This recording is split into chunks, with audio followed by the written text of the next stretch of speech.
আপনি যদি খুব অল্প সময় এবং ইজি ওয়েতে বাংলাদেশ থেকে ইউরোপের সেনজেন কান্ট্রিতে মুভ করতে চান, তাহলে আপনার জন্য বেটার অপশন হবে বুলগেরিয়া। কেননা অন্যান্য সেনজেন কান্ট্রি যেমন Romania, Croatia, Poland, Hungary, Lithuania এসব কান্ট্রির তুলনায় বুলগেরিয়া ভিসা প্রসেসিং অনেক দ্রুত হয়। অন্যান্য সেনজেন কান্ট্রির মতো কোনো প্রকার হ্যারাসমেন্ট ছাড়া আপনি অ্যাপয়েন্টমেন্ট ডেট শিডিউল করতে পারবেন এবং ইচ্ছা অনুযায়ী অ্যাপয়েন্টমেন্ট ডেট নিয়ে এম্বাসি ফেস করে ভিসা পেতে পারেন।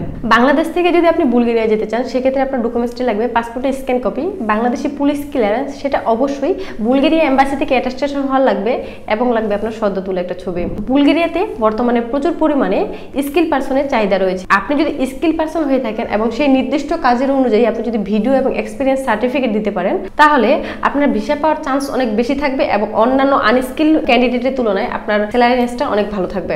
বুলগেরিয়াতে যাওয়ার জন্য আপনাকে মিনিমাম 6 থেকে 8 মাস সময় দিতে হবে, তবে এম্বাসির কোনো জটিলতার কারণে এবং পারমিটের জটিলতার কারণে আপনার এই প্রসেসটা লেন্দি হতে পারে। বুলগেরিয়াতে যাওয়ার জন্য বাংলাদেশে কোনো এম্বাসি নেই, আপনাকে অবশ্যই এম্বাসি ফেস করার জন্য ইন্ডিয়া যেতে হবে। সেই মন মানসিকতা নিয়ে আপনার বুলগেরিয়া প্রসেস সামনের দিকে অগ্রসর করতে পারেন।